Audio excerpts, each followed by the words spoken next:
Hello दोस्तों, welcome to only IAS. स्वागत है आप सभी का गवर्नमेंट स्कीम्स के इस पार्ट के अंदर। देखिए, पिछले पार्ट के अंदर हमने कुछ इंपॉर्टेंट स्कीम्स जानी थी, जैसे फॉर एग्जांपल कुछ नीति आयोग के रिगार्डिंग हमने देखा, ministry of health and family welfare के regarding, commerce and industry ministry हो गया, एंड साथ ही साथ ministry of statistic and programme implementation. इन सभी के बारे में हमने जाना, जो भी इंपॉर्टेंट गवर्नमेंट स्कीम पिछले एक साल में न्यूज़ में रही थी। अब आज के लेक्चर में सर हम क्या डिस्कस करेंगे? हम डिस्कस करेंगे, देखो, कुछ रूरल मिनिस्ट्री के रिगार्डिंग। ठीक है, साथ ही साथ अब रूरल देख रहे हैं तो भैया अर्बन को भी देखना पड़ेगा, बिल्कुल, तो ये भी हो गया। एंड साथ ही साथ एक ना इन्हीं के साथ मिनिस्ट्री ऑफ पंचायती राज भी है, राइट। एंड साथ ही साथ जो जल शक्ति मिनिस्ट्री है उसका भी काम काफी हद तक यहीं पर इन्हीं मिनिस्ट्री के साथ लाई करता है। तो इन चारों मिनिस्ट्रीज को, that is ministry of rural development, ministry of urban affairs, ठीक है, housing and urban affairs, ministry of Panchayati Raj and जल शक्ति मिनिस्ट्री, इन सभी मिनिस्ट्रीज को आज के लेक्चर में हम देखेंगे। जो भी इनके रिगार्डिंग कुछ इंपॉर्टेंट स्कीम्स पिछले एक साल में रही हैं उनको क्विकली कवर करने की कोशिश करेंगे। दोस्तों, एक इंपॉर्टेंट इन्फॉर्मेशन मैं आप सभी के साथ शेयर करना चाहता हूँ। देखिए, जो भी स्टूडेंट्स यूपीएससी की तैयारी कर रहे हैं आने वाले सालों के लिए, तो उनके लिए हमारी टीम की तरफ से एनसेट आईएएस लॉन्च किया गया है। अब सर ये क्या है? ये एक तरह का टेस्ट है, नेशनल स्कॉलरशिप कम एडमिशन टेस्ट। तो जो भी जैसा अच्छा परफॉर्म करेगा उस बेसिस के ऊपर आपको बहुत अच्छी स्कॉलरशिप्स इस पर्टिकुलर टेस्ट के थ्रू मिलेंगी। तो ये पर्टिकुलर टेस्ट होगा 19 ऑफ मार्च को 9 बजे से लेके शाम के 7 बजे तक। तो मेक श्योर कि आप इस पर्टिकुलर टेस्ट को अच्छे से अटेम्प्ट करो। इसका जो लिंक है नीचे description section as well as comment section में दे दूंगा, तो मेक श्योर इसको एनरोल कीजिए एंड अपनी प्रिपरेशन को और भी बेहतर बनाइए इस स्कॉलरशिप एडमिशन टेस्ट के थ्रू। चलिए स्टार्ट करते हैं। पहले हम देखेंगे मिनिस्ट्री ऑफ रूरल डेवलपमेंट के बारे में। बहुत ही इंपॉर्टेंट है मिनिस्ट्री ऑफ रूरल डेवलपमेंट हमारे लिए, और इनकी एक इंपॉर्टेंट मिशन जो थोड़े टाइम में न्यूज में रहा है, दैट इज रर्बन मिशन। अब सर रर्बन मिशन क्या होता है? देखो, रर्बन में दो चीजें होगी, एक तो हो गया रूरल और साथ ही साथ हो गया अर्बन। तो यहाँ पर ना दोनों के फीचर्स आपको देखने को मिलेंगे, तो आपने कंफ्यूज नहीं होना कि कौन सी मिनिस्ट्री है। यहाँ पे रूरल मिनिस्ट्री है, कई बार कंफ्यूजन हो सकती है कि शायद अर्बन होगी, नहीं, यहाँ बात हो रही है रूरल मिनिस्ट्री की, रूरल डेवलपमेंट की। और न्यूज में क्यों था? न्यूज में इसलिए था क्योंकि जो मिजोरम का आइजॉल डिस्ट्रिक्ट है उसके अंदर आईबॉक क्लस्टर है। ये पहला क्लस्टर बना है जो कंप्लीट हुआ है इस पर्टिकुलर मिशन के अंतर्गत, श्यामा प्रसाद मुखर्जी रर्बन मिशन के अंतर्गत। अब ये जो पर्टिकुलर स्कीम है इसको लॉन्च किया गया था 2016 के अंदर। देखो, फोकस क्या था? आप अगर नोटिस करोगे ना तो कुछ ऐसे एरिया होते हैं जो होते रूरल हैं, पर वहां पर हम क्या करने की कोशिश कर रहे हैं, कुछ अर्बन फैसिलिटीज को क्रिएट करने जा रहे हैं। जैसे फॉर एग्जांपल आप नोटिस करो, रूरल एरियाज के अंदर फोकस किस चीज के ऊपर होता है? इक्विटी के ऊपर, सब लोग बराबर होते हैं, सब लोग मिलजुल कर रहते हैं, एक तरह की इंक्लूसिवनेस होती है। ठीक है, तो ये भी हो गया। पर plus at the same time कुछ अर्बन फीचर्स भी तो ऐसे होते हैं जो कि जरूरत होती है, अर्बन डेवलपमेंट की जरूरत होती है। तो दोनों चीजों को हम यहाँ पे करने की कोशिश करते हैं। दरअसल में अगर मैं आपको बात बताऊं ना, तो अर्बन के अंदर आपको दोनों के फीचर्स मिल जाएंगे, रूरल एरियाज के अच्छे features and at the same time urban areas के अच्छे फीचर्स। तो इससे ऑब्जेक्टिव क्या है इसका? इसका ऑब्जेक्टिव यही है कि हम प्रॉपर तरह से लोकल इकोनॉमिक डेवलपमेंट करें, और हमारी कोशिश है कि 300 क्लस्टर्स हम डेवलप करें कंट्री के अंदर, जहां पर उनके पास अच्छी इकोनॉमिक हो गया, सोशल हो गया एंड फिजिकल इंफ्रास्ट्रक्चर फैसिलिटीज उनको हम दे पाए। तो दोनों का best of the two world जिसको बोलते हैं ना, रूरल का भी बेस्ट ले लिया, अर्बन का भी बेस्ट ले लिया, उसके बेस पे ये मिशन बन गया rurban mission. Shyama Prasad Mukherjee rurban mission हमें यहाँ पर देखने को मिल जाता है। अब अगर आप जानते हो तो आपने नोटिस किया होगा कि जैसे सेंसस होता है, ठीक है, सेंसस के अंदर भी हम देखने की कोशिश करते हैं ना कि कौन सा एरिया अर्बन है, कौन सा रूरल है। ठीक है, तो अर्बन के अंदर ना कुछ इंपॉर्टेंट चीजें होती हैं, जैसे फॉर एग्जाम्पल वहां पर लोग बहुत रहते हैं, तो वहां पर क्या आ गया, उनकी पॉपुलेशन डेंसिटी अच्छी खासी होती है। एट द सेम टाइम वहां के लोग ना एग्रीकल्चर या फिर फार्म एम्प्लॉयमेंट के अंदर इन्वॉल्व कम होते हैं, तो नॉन फार्म एम्प्लॉयमेंट ज्यादा होती है, स्पेशली मेन मेंबर्स की बात कर रहा हूं मैं। एंड साथ ही साथ कुछ ना कुछ नई नई अपॉर्चुनिटीज हो गया, इकोनॉमिक अपॉर्चुनिटीज, ये सभी देखने को मिलती हैं। स्पेशली सेंसस के अंदर पहले दोनों को तो बहुत अच्छे से कंसिडर किया गया है, विद इंक्रीज पॉपुलेशन हो गया, राइट। तो रर्बन क्लस्टर्स को भी इसी तरह से ही हम आइडेंटिफाई करते हैं कि है वो रूरल एरियाज ही, पर वहां पर कुछ ना कुछ अर्बनाइजेशन के हमें कुछ फीचर्स देखने को मिल जाते हैं। वही सारी चीजें यहाँ पर लिखी हैं, डेंसिटी हो गया, नॉन फार्म एम्प्लॉयमेंट हो गया, इकोनॉमिक एक्टिविटीज हो गया एंड सोशल इकोनॉमिक पैरामीटर्स में इंप्रूवमेंट यहाँ हमें देखने को मिल जाता है। इसके साथ ही स्टेट्स का भी यहाँ पर रोल है। स्टेट्स का सर किस तरह से रोल है? देखो, ये जो क्लस्टर्स है ना, इनको आइडेंटिफाई करना, फिर ताकि वो बाद में जो मिनिस्ट्री ऑफ रूरल डेवलपमेंट है उसको अच्छे से इम्प्लीमेंट कर पाए। तो ये आइडेंटिफिकेशन वाला जो क्लस्टर्स का होता है ना, ये स्टेट्स का काम होता है। तो यहाँ पर आप नोटिस करोगे सेंटर भी इन्वॉल्व है, स्टेट्स भी इन्वॉल्व है। एट द सेम टाइम हमने क्या किया, रूरल चीजों को भी इन्वॉल्व किया, अर्बन को भी। उसके बेसिस पे सभी चीजों का बेस्ट लेने की कोशिश करी गई है। तो डेफिनेटली अर्बन मिशन हमारे आने वाले एग्जाम के लिए बहुत ज्यादा रेलिवेंट हो जाता है, क्योंकि ये न्यूज में भी रहा है। इसी तरह से हम देखते हैं आगे, पंचायती राज मिनिस्ट्री के रिगार्डिंग कौन सी ऐसी इंपॉर्टेंट है जो हमें पढ़ना है। तो एक बड़ी ही इंपॉर्टेंट है, दैट इज स्वमित्व स्कीम। ये जो पर्टिकुलर स्कीम है ना, काफी ज्यादा न्यूज में रही है। और अगर आपने इसका ना थोड़ा फुल फॉर्म समझ लिया, काफी हद तक आपको ये स्कीम के बारे में समझ आ जाएगा। देखो मैं पहले आपको फुल फॉर्म बता देता हूँ। फुल फॉर्म है survey of villages and mapping with improvised technology in rural areas या फिर इन विलेज एरियाज। तो पहली बात तो सर ये कंफ्यूजन नहीं होनी चाहिए कि ये रूरल डेवलपमेंट मिनिस्ट्री है या पंचायती राज है। तो आंसर इज ये कौन सी है, पंचायती राज। वरना यूपीएससी दे देगा कि रूरल डेवलपमेंट है, नहीं, आपने बोलना है ये पंचायती राज मिनिस्ट्री के अंतर्गत है। और काम क्या है, देखो विलेजेस का सर्वे करना और मैपिंग करना विद इम्प्रूवाइज्ड टेक्नोलॉजीज। क्या मतलब है इस चीज का, देखो अगर आप कभी गांव में गए हो या कहीं पर भी इनफैक्ट आपने नोटिस किया होगा ना, ये जमीन के झगड़े बड़े होते हैं। कोई कहता है ये जमीन मेरी, कोई कहता है ये जमीन तेरी, इस तरह की चीजें होती रहती हैं। पर अगर आप खुद देखो, अगर हमने जो इस तरह की इश्यूज हैं इन मैपिंग के रिगार्डिंग, अगर हमने उसको अच्छे से कर लिया, तो कहीं ना कहीं हम ये तय कर पाएंगे ना कि अच्छा भैया ये जमीन इस पर्सन की है, ये पर्सन की ये जमीन है, इस तरह से। तो प्रॉपर्टी रिकॉर्ड्स जो है ना, वो हम अच्छे से मेंटेन कर पाएंगे। और सोचो अगर प्रॉपर्टी रिकॉर्ड्स मेंटेन हो गए, तो उनको फिर हम अच्छे से अलग अलग पर्पजेस के लिए यूज किया जा सकता है। मान लो किसी को लोन लेना है, किसी किसान को या किसी को भी, तो अगर उसके पास प्रॉपर्टी कार्ड होगा तो उसको कोलेटरल रख के वो आसानी से लोन भी ले सकता है। तो इस तरह से ना, अगर विलेज एरियाज के अंदर अगर हम उनका अच्छे से सर्वे करें, प्रॉपरली हम देख पाएं कि प्रॉपर्टी कार्ड किसका क्या होना चाहिए, उसकी अच्छे से मैपिंग कर पाएं विद द इम्प्रोवाइज टेक्नोलॉजी। जैसे फॉर एग्जाम्पल हमने ड्रोन की मदद ले ली, या इस तरह की नई नई टेक्नोलॉजीज की अगर हम मदद लेंगे, तो डेफिनेटली बहुत सारे इश्यूज हम यहाँ पे सॉल्व कर सकते हैं। बस यही है स्वामित्व स्कीम। ठीक है, तो गवर्नमेंट ने अभी रिसेंटली क्या कहा है, गवर्नमेंट ने क्या कहा है कि वो प्लान कर रही है कि डिजिटल मैप बनाएंगे जितने भी हमारे 6 लाख से भी ज्यादा विलेजेस हैं, और pan India 3D maps prepare किए जाएंगे for 100 cities under this Svamitva scheme. ध्यान रखना, ये एक सेंट्रल सेक्टर स्कीम है। सर सेंट्रल सेक्टर का मीनिंग क्या, देखो दो चीजें होती हैं, एक होती है सेंट्रल स्पॉन्सर्ड, एक होती है सेंट्रल सेक्टर। जब मैं बात करता हूं सेंट्रल सेक्टर स्कीम की, तो यहां पर मैं उन स्कीम्स की बात कर रहा हूं जहां पर जो फंडिंग है, तो वो 100% फंडिंग कहां से आ रही है, वो आ रही है सेंटर से। वेरस जब मैं बात करता हूँ सेंट्रल स्पॉन्सर्ड स्कीम्स की, वहां पर सेंटर से भी कुछ कंट्रीब्यूशन है और स्टेट्स के भी। ये कंट्रीब्यूशन ना थोड़ा बहुत वेरी करता है डिपेंडिंग अपॉन द फैक्ट कि कौन सी स्टेट है, कोई हिल स्टेट्स है या नहीं है, नॉर्थ ईस्टर्न स्टेट्स है या नहीं है, इस तरह की चीज़ों के ऊपर वो डिपेंड करता है। बट अदरवाइज मीनिंग क्या है, सेंट्रल सेक्टर के अंदर सेंट्रल गवर्नमेंट सारा पे करती है पैसा। On the other hand central sponsored scheme के अंदर क्या होता है, कुछ पैसा सेंटर की तरफ से एंड बाकी पैसा जो होता है वो अकॉर्डिंगली स्टेट गवर्नमेंट यहाँ पर देती है। तो यहाँ पर ये स्कीम कौन सी है, सेंट्रल सेक्टर स्कीम, ताकि लैंड ओनरशिप को हम तय कर पाएं। एंड इसके साथ ही साथ यहाँ पर जो हमारी प्राइवेट कंपनीज है ना, वो भी प्रिपेयर करेंगी डिफरेंट डिफरेंट मैप्स हो गया, ठीक है। और उनको इस चीज़ के मैप्स प्रिपेयर करने के लिए ना इतनी सारी मिनिस्ट्रीज का अप्रूवल लेने की जरूरत नहीं है। आसानी से ड्रोन्स को यूज़ करो, एप्लीकेशंस बनाओ लोकेशन को मैप करते हुए, एंड उनको फिर अच्छे से काम में यूज़ करो। ठीक है, तो ये चीज़ें हमें यहाँ पर देखने को मिल जाती हैं। साथ में ही हम 100 इंडियन सिटीज़ के भी pan India 3D maps create करने जा रहे हैं, जो कि रियलिटी दिखाएंगी, प्रॉपर्टी रिकॉर्ड का हम मेंटेनेंस कर पाएंगे, एंड उस तरह से जो भी इश्यूज हैं इनको कार्ड्स के रिगार्डिंग, उनको हम सॉल्व किया जा सकता है। साथ में बहुत सारे स्टार्टअप्स का भी यहाँ पे हेल्पफुल होएगा, क्योंकि जो ऑगमेंटेड रियलिटी है, ठीक है, AR जिसको हम बोलते हैं, तो ऑगमेंटेड रियलिटी का भी जो पोटेंशियल है हमें यहाँ पे देखने को मिल जाएगा, एंड इन स्टार्टअप्स को भी ग्रो करने की कुछ नए अपॉर्चुनिटी साथ साथ मिलती जाएंगी। तो ये होगी हमारी स्वमित्व स्कीम। आगे चलते हैं, एंड एक इंपॉर्टेंट मिनिस्ट्री है, दैट इज जल शक्ति मिनिस्ट्री। अब देखो जल शक्ति अगर आप नोटिस करोगे ना, तुम्हारे प्रधानमंत्री जी का बहुत ही एक विजन है कि एक तो जैसे हम बात करते हैं ना, हर घर नल से जल, हमारे प्रधानमंत्री ये इस चीज को कहीं ना कहीं चाहते हैं। तो डेफिनेटली उसके लिए मिनिस्ट्री ऑफ जल शक्ति एक बहुत इंपॉर्टेंट मिनिस्ट्री बन जाती है।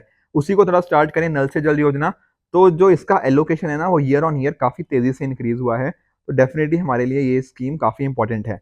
अब 1-2 चीज़ें जो हमें ध्यान रखनी है कि इस स्कीम के अंतर्गत हम क्या चाहते हैं? हम चाहते हैं कि 2024 तक पाइप्ड ड्रिंकिंग वाटर हर रूरल होम तक हम कहीं न कहीं पहुँचा पाएँ by the end of year 2024, ये इसका एम है। और बहुत ही ना एक इम्पॉर्टेंट यहाँ पे मॉडल है, काफ़ी यूनिक मॉडल है। सर उस मॉडल का क्या नाम है? मॉडल का नाम है पानी समितिज़, या इसको आप वाटर कमेटी बोल सकते हो। कहने का मीनिंग क्या है यहाँ पे? देखो, मान लो एक घर है, ये गरीब पर्सन का घर है, ये बहुत ही कम पानी यूज़ करता है। मान लो इसका बिल भी 300 रुपया महीना आ रहा है। ऑन द अदर हैंड मान लो एक दूसरा पर्सन है, ये दिन रात अपने यहाँ पानी यूज करता जा रहा है, ठीक है ना, अच्छा खासा पैसा कमा लेता है, तो इसका घर भी बहुत बड़ा है, ये भी 300 रुपया कमाता है। तो क्या ये लॉजिकल है? The answer is no. तो हमने ना क्या किया, एक तरह से जो स्कीम है इसको बनाया है ऑन द बेसिस ऑफ पानी कमेटी या पानी पानी समिति मॉडल के ऊपर। यहाँ पर क्या होगा, जो विलेजर्स होंगे वो तय करेंगे कि किसको कितना पानी देना है, एज अगेंस्ट सॉरी कितना पैसा देना है as against their water consumption, that is पानी समिति या वाटर कमेटी। तो जो होगा, देखो मान लो जहां पे बड़े बड़े घर होंगे वो ज्यादा पे करेंगे, जो गरीब घर से होंगे वो कम पे करेंगे। And at the same time अगर मान लो कोई घर है जहां पर कोई भी पर्सन अर्निंग नहीं है, उनको इससे एग्जेम्प्ट कराया गया है कि बेसिकली उनको कोई भी पैसा पे करने की जरूरत नहीं है। और यहाँ पर इंपॉर्टेंट चीज क्या है, फिक्स्ड टैरिफ नहीं होगा, ठीक है, ऐसा नहीं है कि हर पर्सन के लिए सेम टैरिफ होगा, तो फिक्स टैरिफ भी चेंज होगा एज पर द पर्सन, ऐसा हमें नल से जल योजना में देखने को मिल जाएगा। तो ये यूनिक मॉडल को आप अच्छे से ध्यान में रखिएगा। इसी के साथ है हमारा कौन सा, जल जीवन मिशन, ये भी उसी के साथ लिंक्ड है। अब यहाँ पर सर जल जीवन मिशन में के अंदर क्या है, देखो यही है कि 2024 तक सभी रूरल हाउस होल्ड्स को एक तरह से हम पानी प्रोवाइड करें।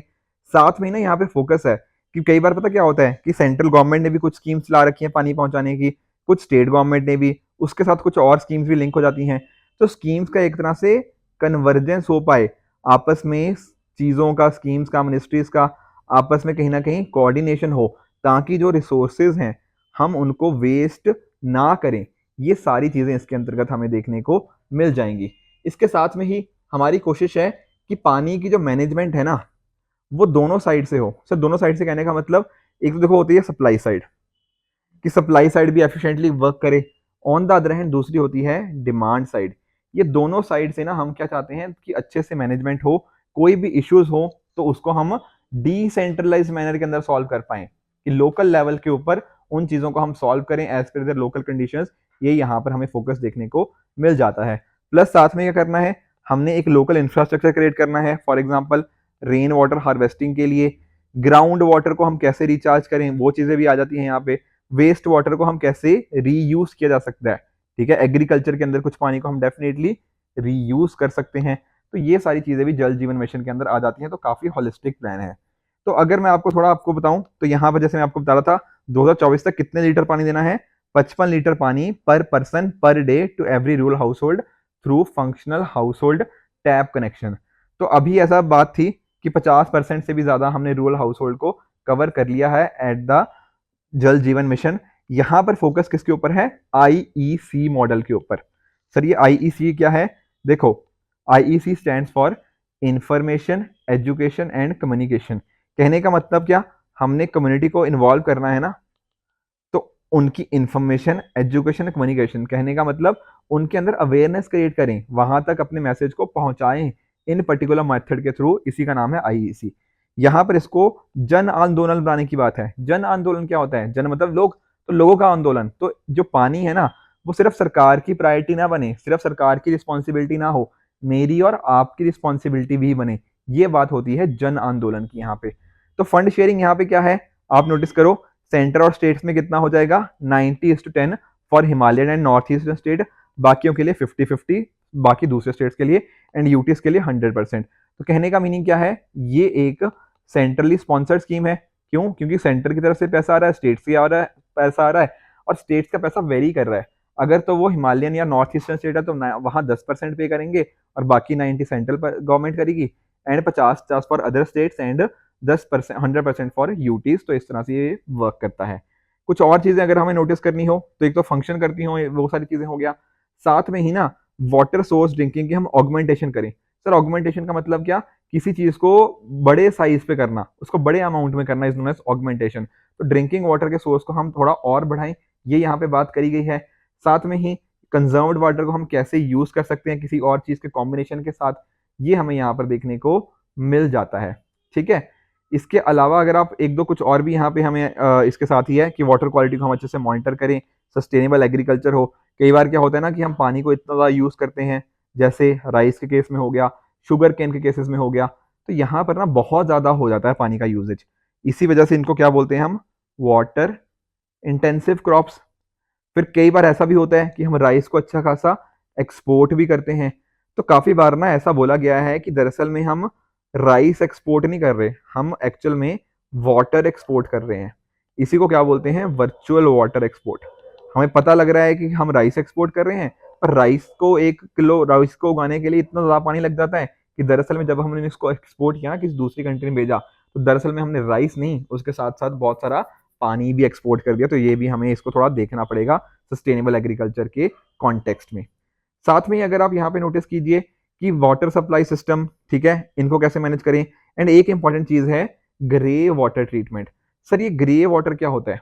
देखो, कुछ ना हमारा ऐसा डोमेस्टिक वेस्ट वाटर होता है, जैसे मान लो कि हमारे घरों से हो गया या ऑफिस बिल्डिंग से हो गया, कुछ हमारा वेस्ट पानी होता है।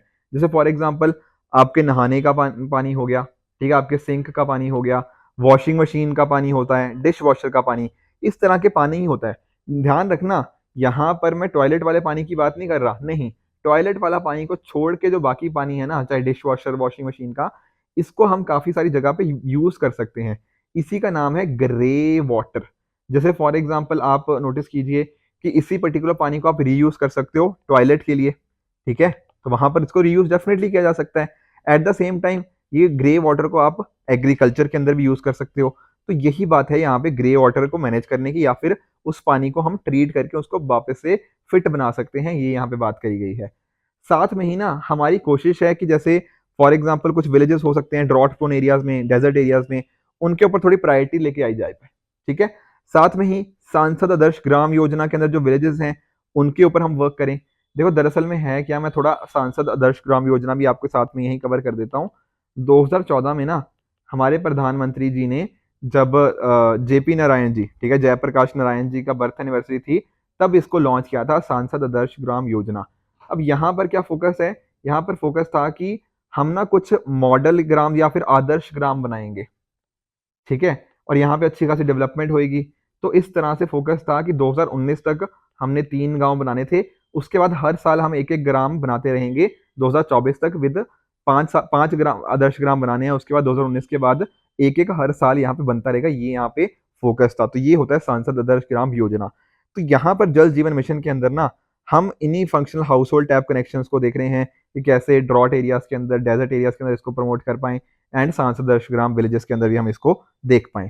साथ में ही हम फोकस करें आंगनवाड़ी सेंटर्स हो गया, हमारे पंचायत बिल्डिंग्स हो गया, हेल्थ सेंटर हो गया, वेलनेस सेंटर, कम्युनिटी बिल्डर्स, इन सभी जगह तक भी इसको लेके जा पाएं, ये सारी बातें यहाँ पे देखने को मिल जाती हैं। साथ ही कैसे नई नई जो टेक्नोलॉजी आती है, कुछ नए स्टार्टअप्स आ रहे हैं, कैसे जो पानी के अंदर कुछ ना कुछ दूषित चीजें होती हैं उनको हटा पाएं टेक्नोलॉजी की मदद से, उनके ऊपर भी यहाँ पर हमें फोकस अच्छे से दिख जाता है। तो ये हो गया, काफी डिटेल में हमने जल जीवन मिशन को कवर किया।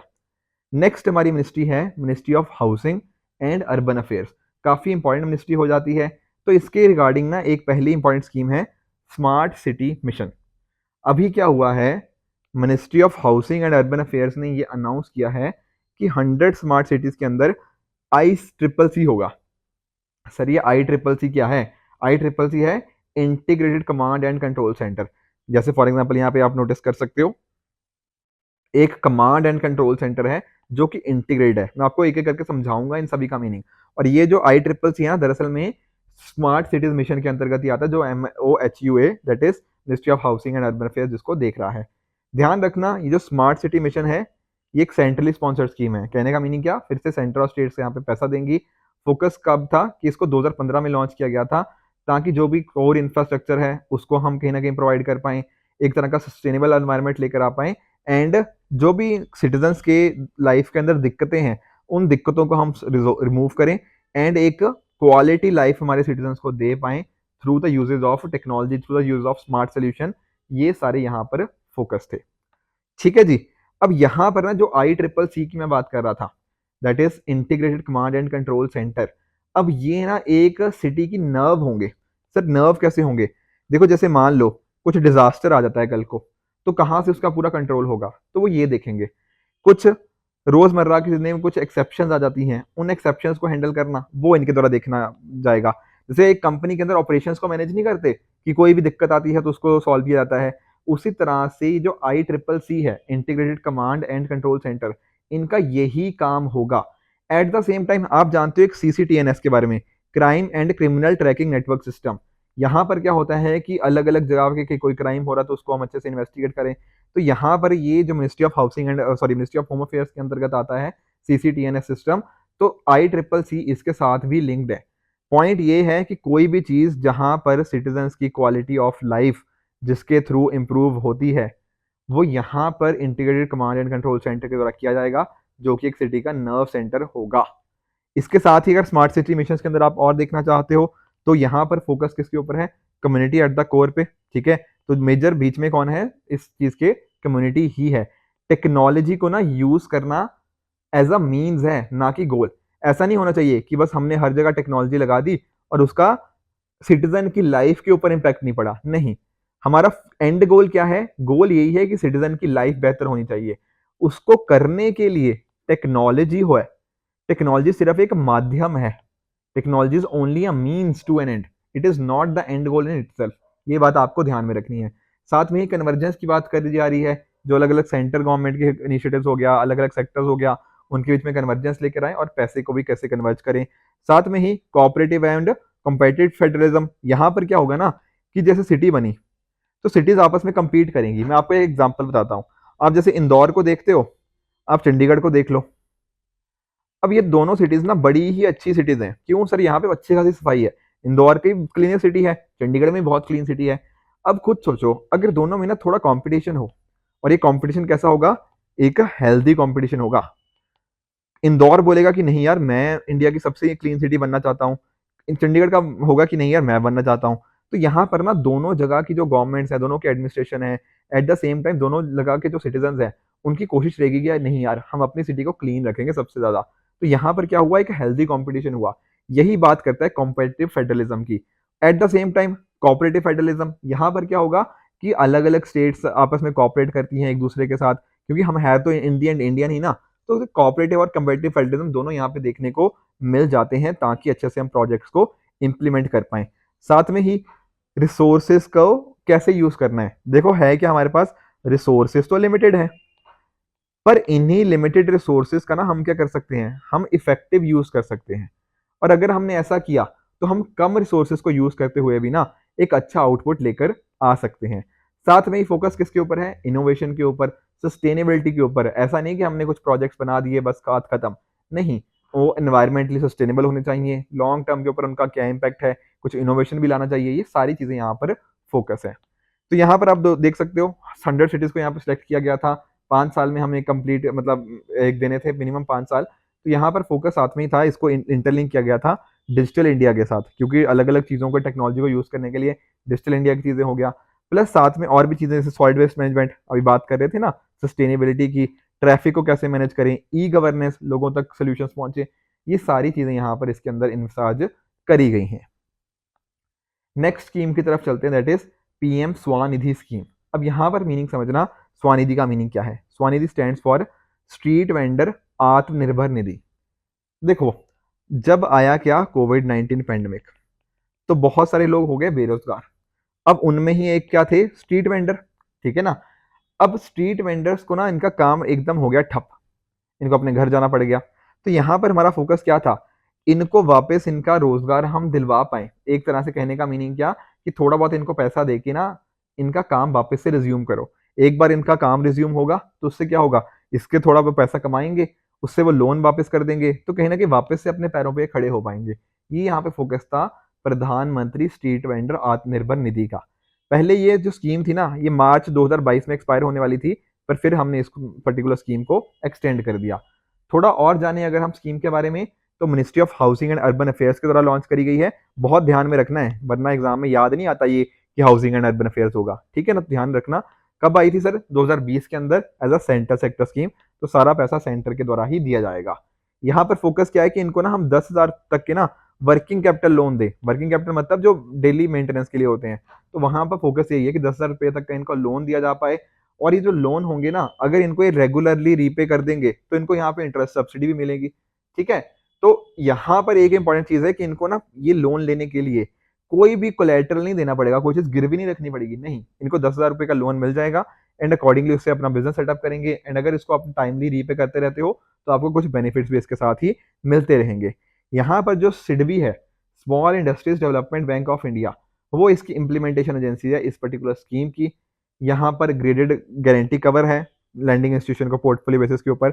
इसके साथ में अगर आप नोटिस करो, अगर आप टाइमली उसको रीपे कर देते हो, आपने 10,000 का लोन दिया और वापस कर दिया टाइम पे, तो अगली बार वापस आप 20,000 का लोन ले सकते हो। फिर मान लो आपने 20,000 का लोन लेकर उसको भी टाइमली रीपे कर दिया, फिर तीसरी बार आप 50,000 रुपए का तक का लोन ले सकते हो। तो इस तरह से टाइमली रीपे करने वालों को ना कुछ बेनिफिट्स दिए गए हैं कि आप टाइम पे वापस का पैसा करो एंड अकॉर्डिंगली कुछ बेनिफिट्स लो। तो ये सारी चीजें साथ में आप नोटिस करोगे कि यहाँ पर ना हमने डिजिटल ट्रांजैक्शन को इनकरेज करने के लिए कैशबैक की फैसिलिटी भी दे रखी है। जैसे फॉर एग्जांपल टोटल कैशबैक 1200 हो सकता है डिजिटल ट्रांजैक्शन के ऊपर एट 100 रुपीज पर मंथ, जो यहाँ पर दिया जाता है। तो आई होप आपको पीएम स्वनिधि स्कीम भी अच्छे से समझ आ गई होगी। नेक्स्ट टॉपिक की तरफ चलते हैं, दैट इज प्रधानमंत्री आवास योजना अर्बन। अब इसको समझो, सेंटर ने अच्छा खासा इसके लिए पैसा स्पेंड किया है। यहाँ पर देखो पहले फोकस क्या था, हमारी कोशिश थी कि जैसे आप जानते हो 1947 में हमारा देश इंडिपेंडेंट हुआ, तो उसके 75 साल बाद यानी कि 2022 में हमारी कोशिश थी कि जो हाउसिंग फॉर ऑल, हर के किसी के पास घर हो 2022 तक, ऐसी कोशिश करी गई थी। पर अब क्या हुआ है, हमारी जो यूनियन कैबिनेट है उसने इसको 2 साल के लिए और एक्सटेंड कर दिया गया है। यानी कि पहले कहने का मतलब क्या है, दिसंबर 2024 तक अब ये स्कीम रन करेगी। अब यहाँ पर फोकस क्या है, देखो नाम से ही क्लियर है, हाउसिंग फॉर ऑल बाय 2022। ध्यान रखना हम अर्बन की बात कर रहे हैं, प्रधानमंत्री आवास योजना अर्बन की। इसी तरह से रूरल की भी होती है, वो अलग होती है, पर यहाँ पर हम बात करें अर्बन की। तो यहाँ पर फोकस क्या है कि जैसे अर्बन पुअर की जो जो रिक्वायरमेंट्स हैं, जैसे फॉर एग्जांपल आप जानते हो ना बहुत सारी झुग्गी झोपड़ियां हमें देखने को मिल जाती हैं, इसके इश्यूज को हम कैसे सॉल्व कर सकते हैं। स्लम्स का रिहेबिलिटेशन करना हो वो कैसे किया जा सकता है, अफोर्डेबल हाउसिंग को हम कैसे प्रमोट करें। साथ में ही आपको एक तरह की क्रेडिट लिंक्ड सब्सिडी स्कीम, कहने का मीनिंग क्या है कि अगर मान लो अगर आपने कुछ लोन लिया, हाउसिंग लोन लिया, तो उसके ऊपर एक तरह की सब्सिडी मिल पाए, तो वो भी यहाँ पे देखने को मिल जाती है। तो जो सब्सिडी वाली चीज़ है ना, क्रेडिट लिंक सब्सिडी स्कीम वाली, ये सेंट्रल सेक्टर स्कीम की तरह काम करती है। जबकि बाकी जितने भी पैरामीटर्स हैं, जो बाकी कंपोनेंट्स हैं, वो सेंट्रली स्पॉन्सर्ड है, वहां पर स्टेट भी अपना रोल प्ले करती है। पर ये क्रेडिट लिंक सब्सिडी वाला यहाँ पर सिर्फ और सिर्फ सेंटर हो गया। एक चीज और इंपॉर्टेंट यहाँ पे देखनी है, दैट इज वुमेन के बारे में। सर वो कैसे? देखो एक्चुअल में ना जो हाउसेज होते हैं ना, वो अलॉट किए जाते हैं जो female member, adult female member होती हैं उनके नाम पर, या फिर ज्वाइंट नाम के ऊपर, ठीक है ना। तो इससे क्या होता है, वुमेन एम्पावरमेंट होती है। साथ में ही इन घरों में टॉयलेट की फैसिलिटी भी होती है, तो महिलाओं का यहाँ से भी एम्पावरमेंट होता है। आप सबने जैसे टॉयलेट मूवी देखी होगी ना, तो घरों में शौचालय नहीं होता ना, तो उससे बड़ी दिक्कत आती है महिलाओं को। तो घर में टॉयलेट होगा तो वुमेन एम्पावरमेंट के लिए वो भी जरूरी है। प्लस साथ ही साथ ड्रिंकिंग वाटर, पीने का पानी हो गया, पावर सप्लाई हो गया, ये सारी चीजें यहाँ पे देखने को मिल जाती हैं। और यहाँ पर जो घर बनाए जाएंगे, यहाँ पर फोकस या फिर एक तरह से कह लो थोड़ी प्रेफरेंस होगी किसके लिए, डिसेबल पर्सन के लिए, schedule caste, schedule tribe, OBCs हो गया, एंड माइनॉरिटीज एंड ट्रांसजेंडर्स के लिए एक तरह से प्रायोरिटी या प्रेफरेंस यहाँ देखने को मिल जाती है। नेक्स्ट इनिशिएटिव की तरफ चलते हैं, that is Bharat tap initiative. अब ये भी थोड़ा न्यूज में रहा है। क्यों न्यूज में रहा है? क्योंकि जो हमारी ministry of housing and urban affairs है ना, उन्होंने लॉन्च किया है भारत टैप इनिशिएटिव एंड साथ ही साथ निर्मल जल प्रयास एट प्लम्बैक्स इंडिया एग्जीबिशन। सर ये एग्जीबिशन क्या है? देखो यहाँ पर प्लम्बैक्स नाम से सुनो, प्लम्बर जो होते हैं उनके लिए प्लम्बिंग इंडस्ट्री हो गया, water industry and sanitation industry, इन सभी के साथ यहाँ लिंक्ड है। तो यहाँ पर देखो फोकस क्या है, भारत टैप इनिशिएटिव। यहाँ पर ना काफी बार ना हम क्या करते हैं, पानी बहुत ज्यादा वेस्ट करते हैं।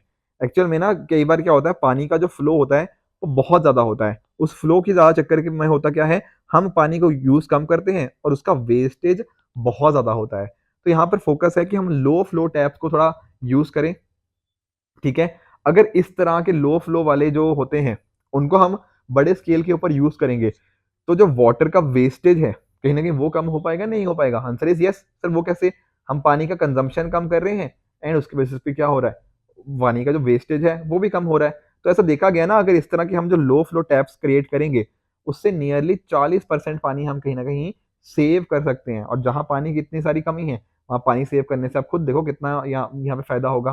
साथ में ही आप नोटिस करो, पानी की सेविंग हो रही है, एनर्जी की भी सेविंग हो रही है, क्योंकि एनर्जी चाहिए ना पानी को कहीं से जगह पंप करने के लिए, प्यूरिफाई करने के लिए, पानी को ट्रांसपोर्ट करने के लिए। तो ये सारे फायदे यहाँ पर देखने को मिल जाते हैं। हमारा फोकस यही है कि दुनिया में, कंट्री के अंदर इसको अच्छे से हम कहीं ना कहीं एक्सेप्ट करें अच्छे से, एंड एक जो वाटर कंजर्वेशन की तरफ हमारे कदम है, उनमें हम थोड़ी और बढ़ोतरी कर पाएं। तो ध्यान रखना, ये जो भारत टैप इनिशिएटिव है, ये भी किसके अंतर्गत आता है? Ministry of housing and urban affairs. I hope आपको ये चीज़ अच्छे से समझ आई होंगी। तो ये कुछ इंपॉर्टेंट स्कीम्स थी जो हमें आज देखनी थी। हमने जो पिछले कुछ एक साल के अंदर जो न्यूज़ में रही हैं, तो मिनिस्ट्री ऑफ रूरल डेवलपमेंट हो गया, इसके साथ ही जो मिनिस्ट्री ऑफ पंचायती राज हो गया, एंड मिनिस्ट्री ऑफ जल शक्ति, and lastly ministry of housing and urban affairs. इसके रिगार्डिंग जो इंपॉर्टेंट स्कीम्स थी वो हमने आज देखी। अगर आपको इस पर्टिकुलर लेक्चर की पीडीएफ चाहिए, तो आप हमारे Telegram channel only S nothing else पे जाके इस पर्टिकुलर लेक्चर की पीडीएफ को डाउनलोड कर सकते हो एंड अपनी प्रिपरेशन की को और भी बेहतर बना सकते हो। तो नेक्स्ट लेक्चर में हम और कुछ स्कीम्स को भी डिस्कस करेंगे। तब तक इसी तरह से आप भी अपने एंड पे हार्ड वर्क करते रहिए। This it for this video. Goodbye and good luck.